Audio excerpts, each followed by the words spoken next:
Bonjour et bienvenue dans un nouveau vlog couture pour un gilet assorti à Lady Mechanica.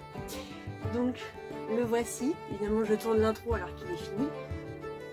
Donc c'est le gilet pour mon chéri assorti à Lady Mechanica, donc dans les mêmes tissus. Sachant que j'ai un peu galéré parce que le tissu violet j'en ai de moins en moins. Voilà. Je vous prie gentillou, on la voit moins dans les vidéos. Et donc, sans plus attendre, la vidéo. Pour commencer, on ressort les différents tissus et on vérifie qu'on en a assez. Au risque de vous décevoir, j'ai déjà le patron de fait, car j'ai fait un gilet pour mon chéri et il était plutôt pas mal, voire même un peu grand. Donc sans trop me poser de questions, je coupe et je commence à assembler.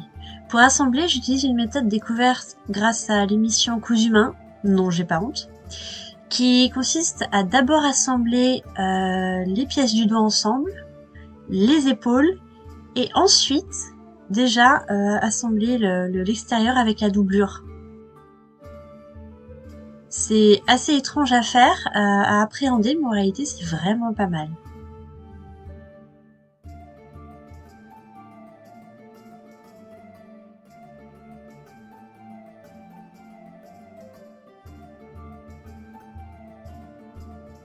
Lorsque j'assemble les pièces du dos, je laisse un espace au niveau à peu près de la taille qui correspondra à l'insertion de la martingale. Je laisse cet espace parce que je ne pourrais intégrer la martingale que avec le gilet déjà bien monté. Donc j'assemble le dos, j'assemble les épaules.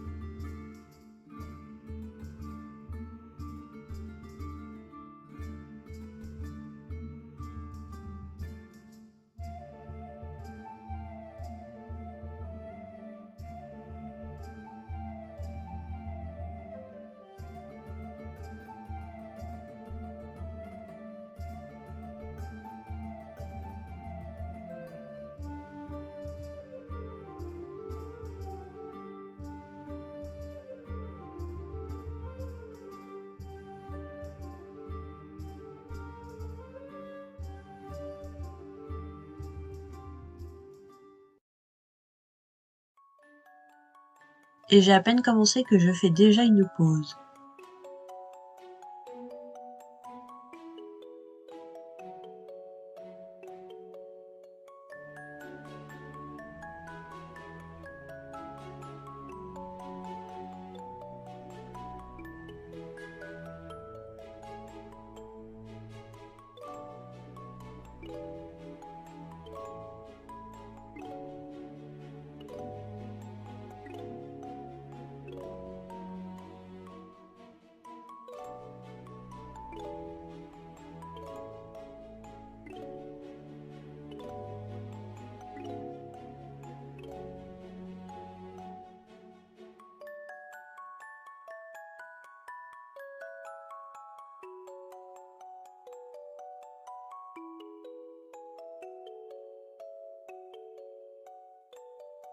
Pour changer du précédent gilet, et surtout pour avoir les deux couleurs de ma robe sur ce gilet, je vais faire un revers. Donc le gilet sera noir avec un revers violet. Pas tout à fait par choix, mais surtout parce que j'ai de moins en moins de violet. Et surtout parce que c'est quand même plus joli d'avoir un gilet noir avec les détails violets que l'inverse. Donc pour créer ce revers, je vais relever l'encolure d'après mon patron et créer une pièce tout en longueur qui sera le col.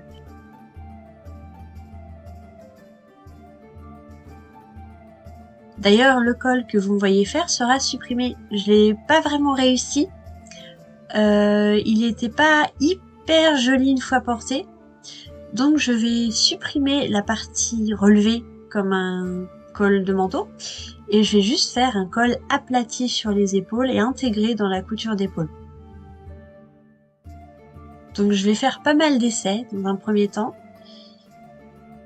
Donc là vous me voyez littéralement me prendre la tête sur un patron que je ne garderai pas.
Et une fois que je suis sûre de mon patron, je le coupe donc dans le tissu violet. Le col est fondu, donc il sera en 3 parties, chacune coupée 2 fois. Donc la partie visible et la partie intérieure qui sera elle aussi dans le violet.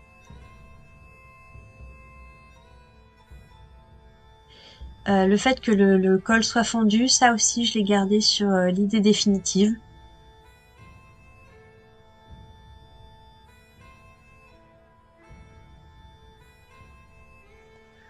Une fois que je suis sûre de mon patron, je coupe dans le tissu violet en essayant de grappiller dans des toutes petites pièces, dans des toutes petites chutes pour essayer d'économiser au maximum le tissu.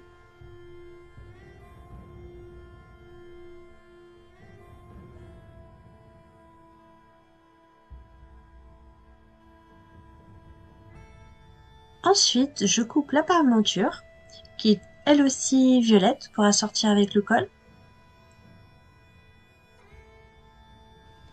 Je profite que je suis par terre en train de faire de la découpe pour couper tout ce qui est violet.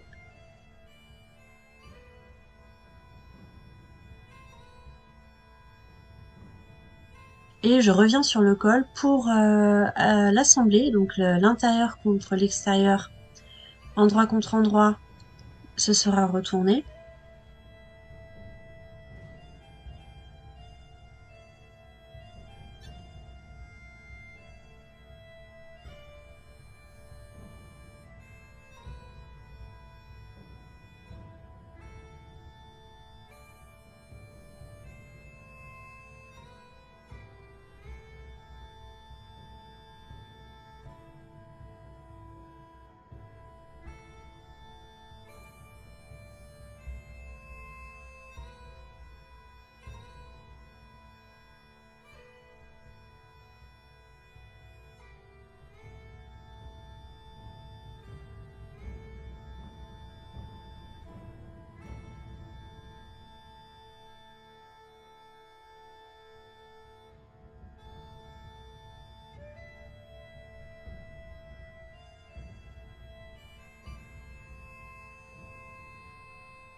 Puis je réunis les 3 parties en assemblant sur la fente.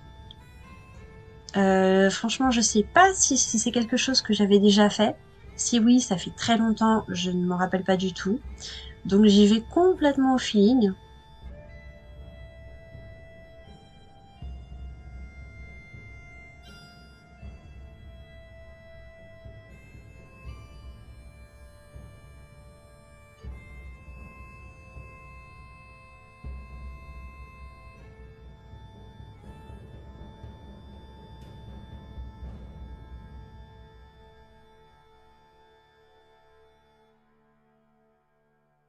Et ensuite, je retourne en pliant proprement mes angles.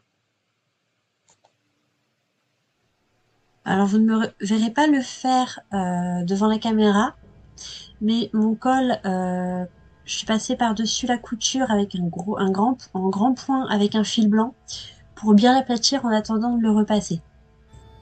Ensuite, j'attaque la martingale, qui sera à lassage de 1 parce que c'est joli et de 2 parce que ça m'évite d'acheter une boucle. Et comme à ce stade, j'hésite entre le tissu violet et le tissu noir, je vais la faire bicolore, c'est-à-dire une face noire, une face violette. Donc comme ça, quelle que soit la couleur que je choisis, il y aura quand même un rappel de l'autre couleur dans le mouvement. D'ailleurs, je vais choisir de faire noir sur noir, enfin que la partie extérieure soit le noir, donc on devine la violette quand Bastien bouge, c'est assez sympa. À ce moment, je fais des petites boutonnières sur lesquelles je reviendrai tout à l'heure.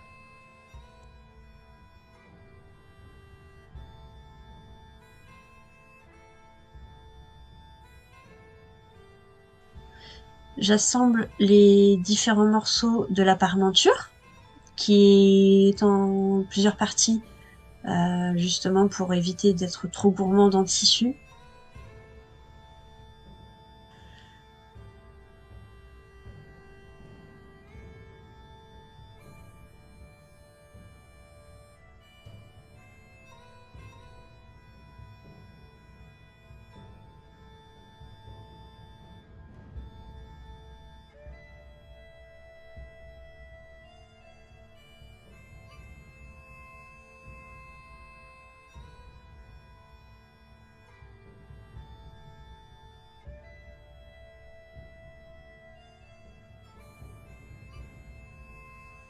Ensuite, j'assemble donc les épaules et les pièces d'eau de ma doublure, en laissant l'espace pour la future martingale, parce que la martingale sera effectivement cousue non seulement à l'extérieur du gilet, mais aussi à la doublure.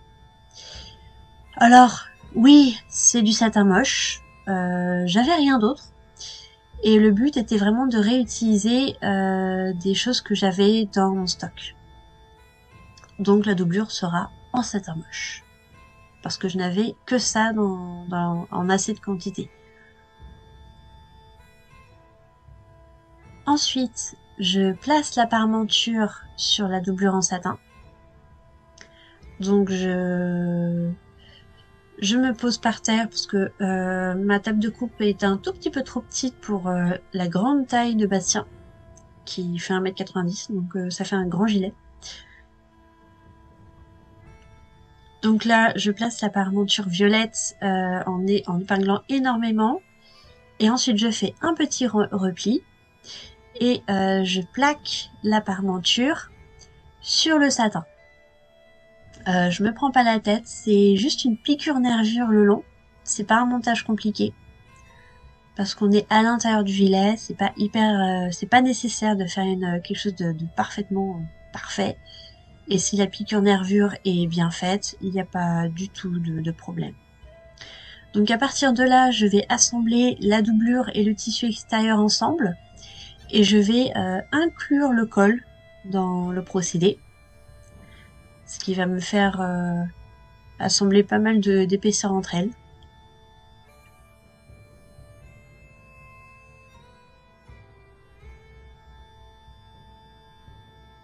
Et donc c'est parti pour l'assemblage de l'encolure et d'une partie du devant, on va dire de l'angle formé par le devant.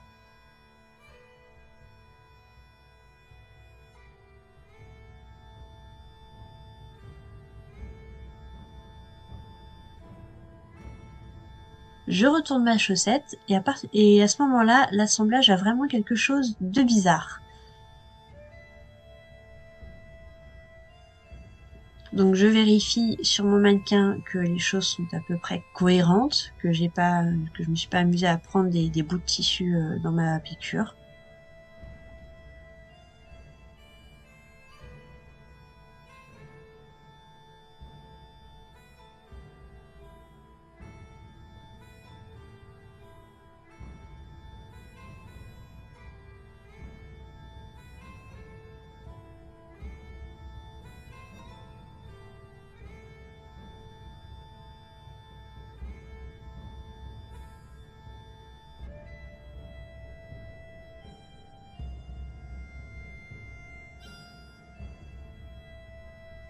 Les tissus étant très épais, je pique le long du col. Ce sera une piqûre qui sera invisible au final, enfin visible que depuis l'intérieur du gilet, où je tire d'un côté sur le col, de l'autre côté sur le gilet, pour vraiment que ça ne bouge plus, pour forcer le gilet à bien se plier à ce niveau-là. J'assemble ensuite les emmanchures.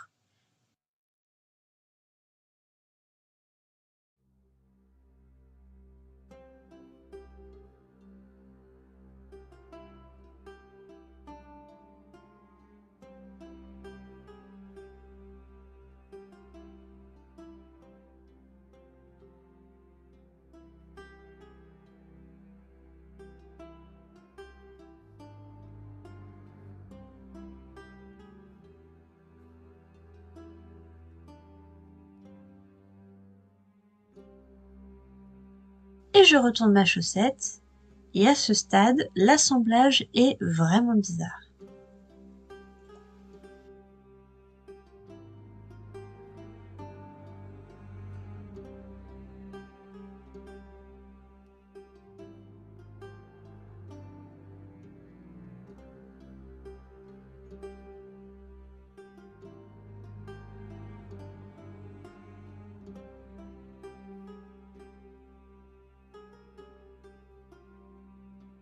Comme je ne fais rien dans le bon ordre, j'attaque les poches. J'aurais dû les attaquer avant d'assembler avec la doublure. Mais tant pis, c'est fait. Je vais pas tout défaire. J'ai vraiment la flemme. Donc j'attaque les poches. Ce sont des poches passepoilées.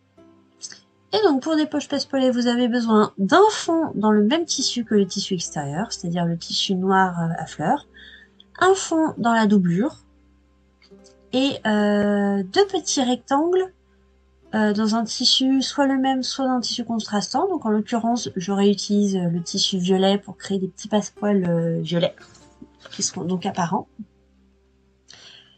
Le fond en satin est forme carrée, alors que le fond dans le tissu extérieur est un petit peu plus grand, puisqu'il risque d'être un peu vu quand monsieur met la main dans la poche. Et donc je vais faire 3 poches. Une poche à la poitrine, à gauche, et puis 2 poches, une de chaque côté au niveau de la taille à peu près. Je suis pas encore experte du passepoil. C'est aussi pour ça que j'en fais autant, parce que j'ai déjà fait 2 poches passepoilées sur le gilet bleu de Bastien. Je suis pas encore experte du passepoil, donc c'est encore bancal. La méthode est là, je commence à la retenir par cœur. Mais le résultat est pas trop encore là. Vous verrez sur le résultat final, vraiment les 2 bandes du passepoil sont pas tout à fait parallèles. Donc après avoir placé les poches en me mettant sur le mannequin, je plaque les 2 petits rectangles pliés ras-bord contre ras-bord, et donc pliure du côté opposé.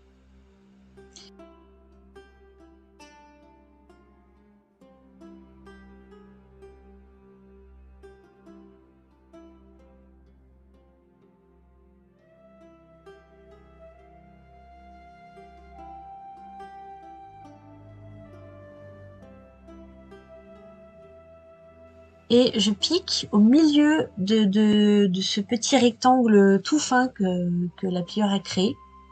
Je m'exprime tellement mal. Et après, j'incise entre les deux petits rectangles.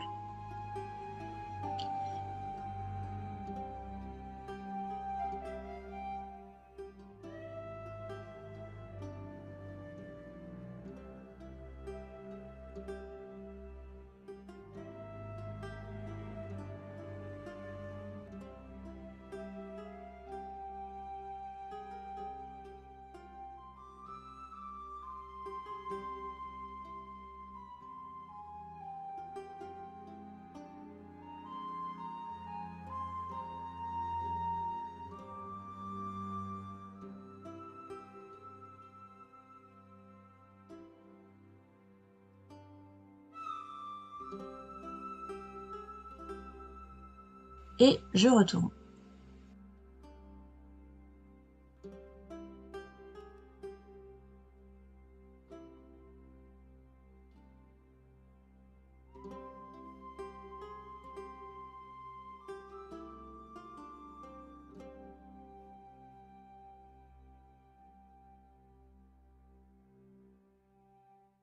Je fixe le tout avec des petits points machine, puis je vais poser les 2 fonds.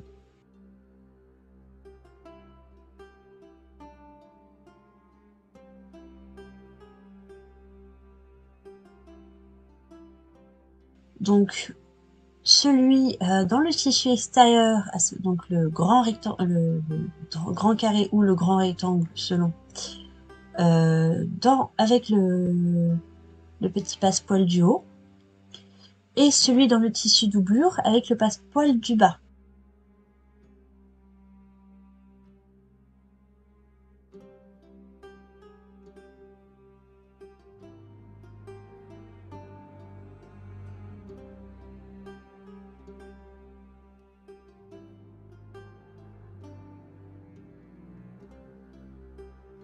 en faisant une petite piqûre nervure pour que ce petit fond se plaque contre la paroi du gilet.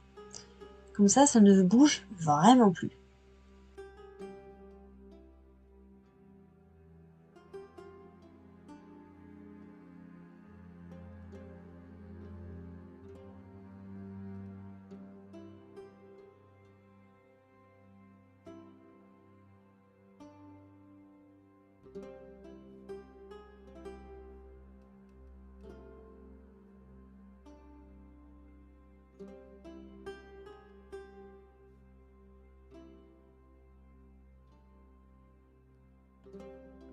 Et pour finir, j'assemble ensemble donc les deux fonds de la poche, savoir le fond en doublure, le fond en tissu extérieur. Alors j'ai la lubie de ne jamais faire des poches carrées, parce que j'ai horreur des poches avec un angle dans lequel vont se loger des petites miettes, de la poussière. Je trouve que ça se lave extrêmement mal. C'est vraiment pas agréable, donc même si j'ai fait des carrés, j'arrondis les angles au moment de créer la poche. Et donc je fais ça 3 fois.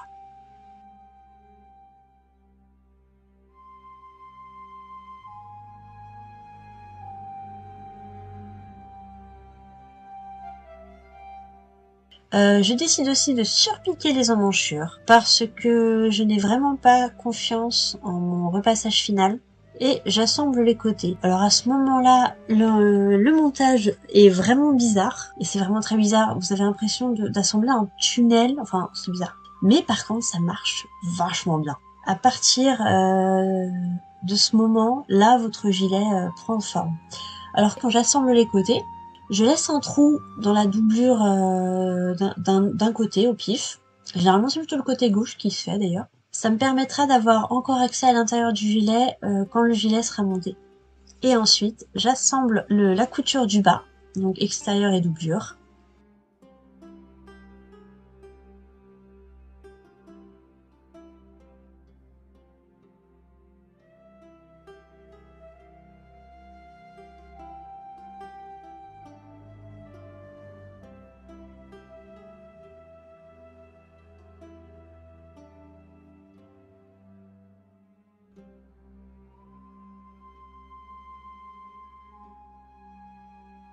Et le gilet a vraiment pris forme. Donc comme j'ai dit, là je vais utiliser le petit espace que j'ai laissé dans la couture des pièces du dos pour insérer la martingale. Donc sur mon mannequin, je place la main et je pince avec juste la main l'extérieur, la doublure et la martingale entre les deux, et je ne lâche pas ce que je fais pour ensuite tout retourner en utilisant l'ouverture qui est dans la doublure que j'ai laissée à l'instant.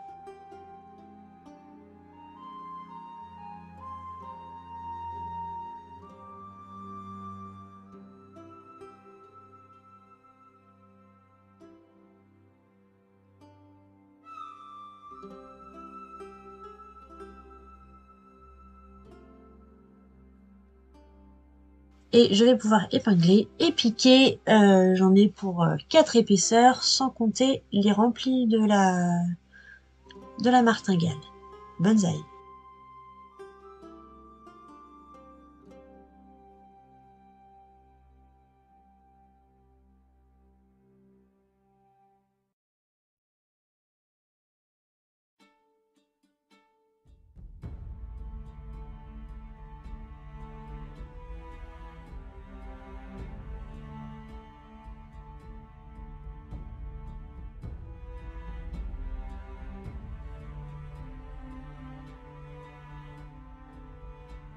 Je galère un petit peu parce qu'il y a pas mal de tension. Je commence à être à l'intérieur d'un gilet qui commence bien à prendre vraiment forme. Donc là, on est à un stade où on fouille au fond d'un seau, quoi. Alors il y a peut-être un moment qui peut paraître illogique, c'est que j'ai commencé par fermer le bas avant d'assembler les martingales. Et en fait, honnêtement, je n'aurais pas pu faire l'inverse, c'est-à-dire d'abord faire les martingales et ensuite m'occuper du bas du gilet. Parce que je n'aurais plus eu accès, j'aurais pas eu assez de matière pour d'espace disponible pour assembler le bas.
Et donc je vérifie encore sur Violette, le mannequin.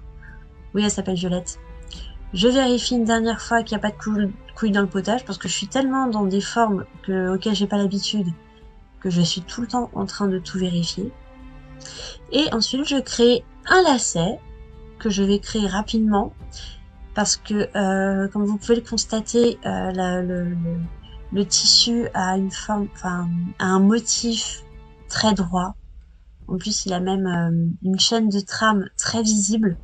Donc c'est très simple de la suivre pour faire une ligne bien droite. C'est un vrai bonheur. Donc là aussi, pour économiser un max de tissu, je fais pas un lacet dans toute une longueur, mais juste un lacet qui sera cousu qui sera assemblé au milieu, à peu près au milieu, parce que j'ai vraiment fait dans ce que. Et donc j'assemble comme du biais, c'est-à-dire en diagonale, parce que je trouve ça plus simple. Enfin, je trouve ça plus chouette comme assemblage. Et les extrémités du lacet, je vais pas les faire droite, c'est-à-dire bêtement replier.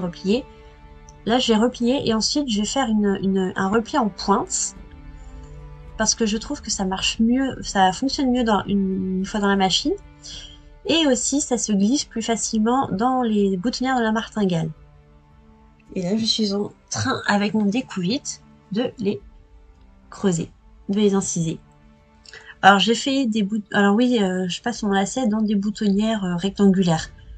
Quand le lacet est... Enfin, si ça avait été du cordon rond, je me serais posé la question. Mais là, quand c'est du lacet qui est donc plat, ça fonctionne très très bien.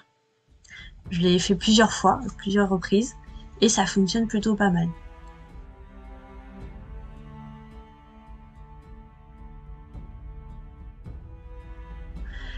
J'ai fait des boutonnières un petit peu justes, donc je vais pas mal galérer à glisser le lacet dans les petits trous, mais c'est pas censé être enlevé tous les 4 matins, donc je pars du principe que ce devrait le faire. Ce sera juste très costaud comme serrage. Le nœud peut se défaire, ça va probablement ne pas bouger.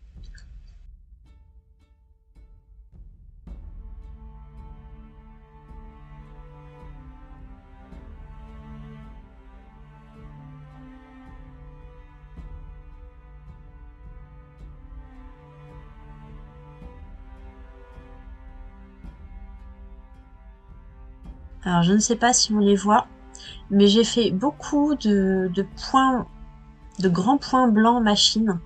Donc avec des points de maintien en grands points avec la machine au fil blanc. C'est pour préparer le futur repassage pour éviter qu'il soit plein d'épingles dans tous les sens.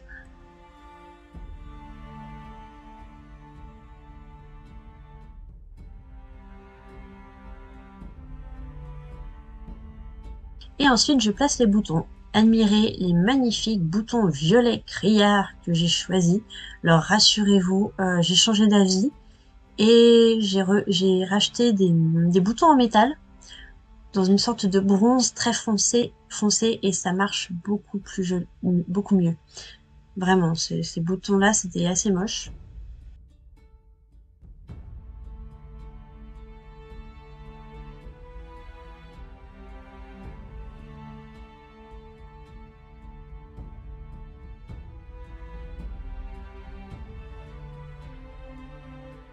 Et donc nos créations de boutonnières machine, je ne me prends pas la tête.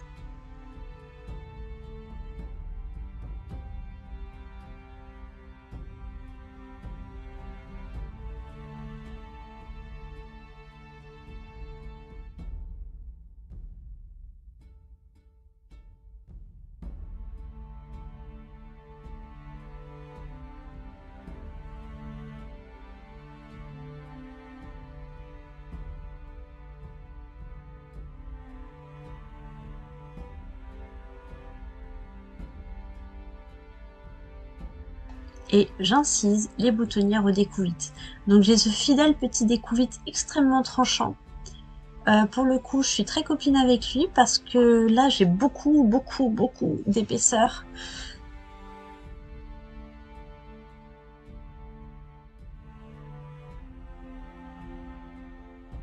Et après essayage de mon chéri, je place les boutons avec l'aide de ma plaque pour faire quelque chose de bien parallèle.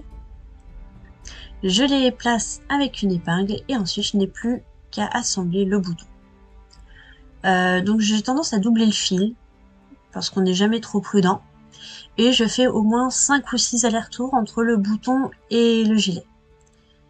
Et je suis une fervente défenseur des petits nœuds entre les deux fils plutôt qu'un nœud sur un seul fil. Je comprends ce que je dis, je ne pense pas que vous, ce soit le cas. C'est pas grave. Retenez juste, fil doublé, et au moins 5 ou 6 allers-retours.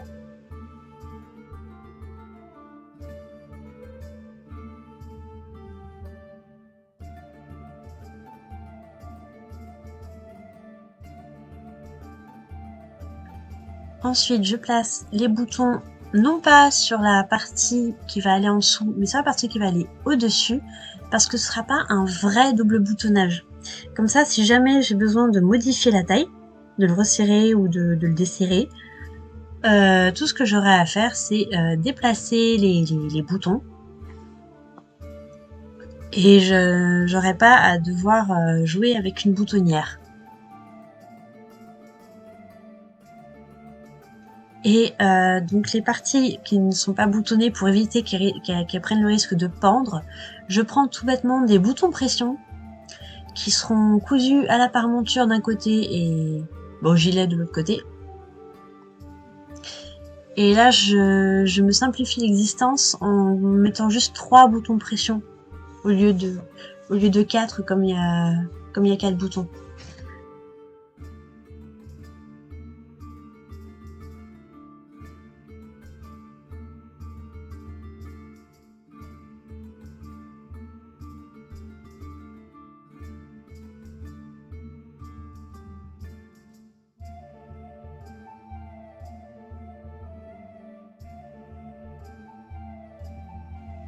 Ensuite, je vérifie que le double boutonnage est cohérent, que l'ensemble tourne bien.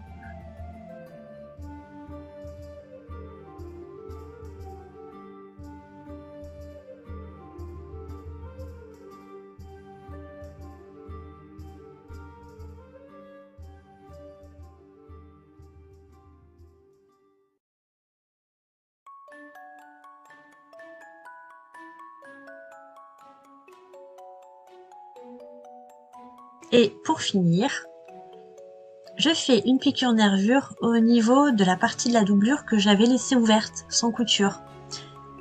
Parce que là, j'attends toujours le dernier moment pour faire ça, pour vérifier que mon gilet, je suis sûre d'avoir fini. Et donc je ferme l'intérieur du gilet. Et donc les modifications apportées, c'est donc le col qui est finalement plus étroit en haut et aplati sur l'encolure et intégré dans la couture d'épaule et de très beaux boutons en métal. Voilà.